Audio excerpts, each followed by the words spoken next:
Good afternoon. We're here with Robbie Davies JR. It's Boxing Viper Media and PR.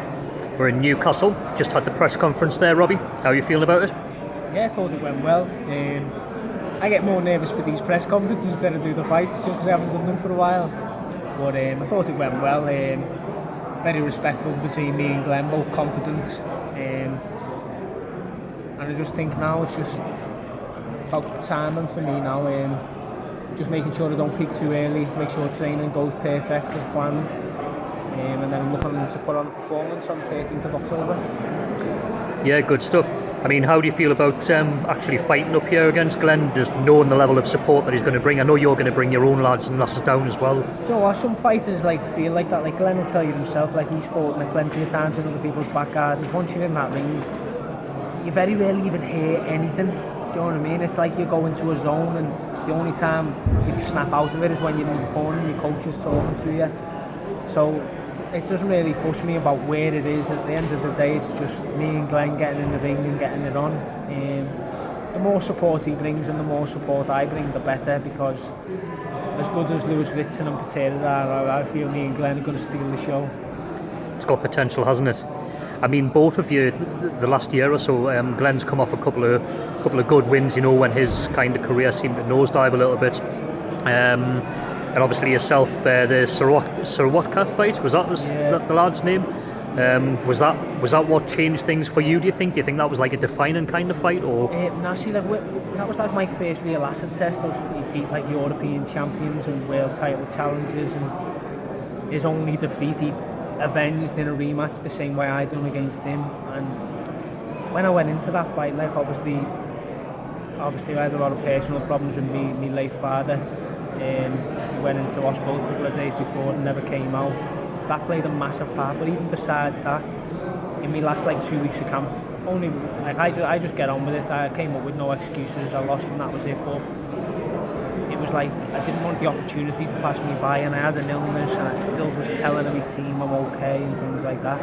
Then only when I lost, because I ran out of steam and got hit with a big shot, even though I was up on the cards, I said to them, listen, I will do anything to get that rematch. I'll fight for nothing.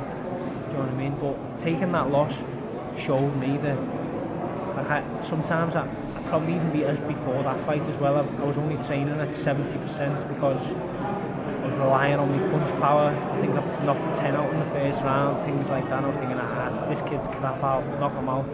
And it just shows you that going up into this next level, that I need to make sure I'm 100% with every opponent, and even to the rematch and to this fight now, my discipline, my training regime, everything is second to none. Everything's 10 times fold to what it was before that loss. So in ways it was a defining fight for me.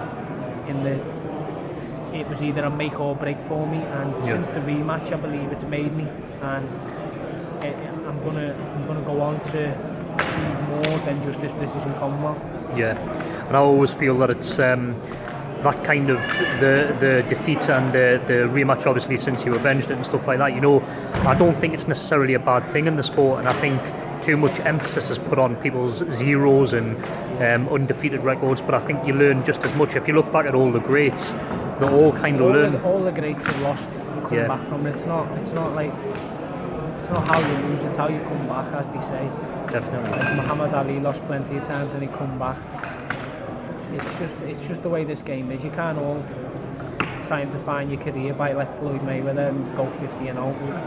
Not everyone's like that. All our best world champions, even now at all the weights, they've all took losses at some point. All our pay-per-view stars, they've all took losses. So it's exactly the same. I took my loss, I took it on the chin, kept my mouth shut, got back in the gym as soon as I could, got the rematch, wiped the floor with it, and since then I've literally just trying to come away from social media and that side of boxing and just do my work in the gym, and obviously I'm just waiting to show on October 13th how good I am and how good I can be. And I think it's obviously, like you say, it's going to be a great fight with Glenn Foot, because you're both fighting men, you both want it, you know there's no backing out. So it's going to be an entertaining one, isn't it? Like you say, I think it possibly could be fight of the year, to be honest with you. That's what I mean.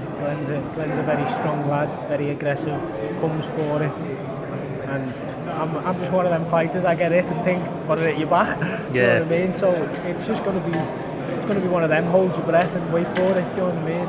And what's your prediction then? I couldn't tell you now. I know I knock out everyone lately and I've dropped everyone, but I know Glenn's a tough lad. So my only thing is I'm just going to come out victorious.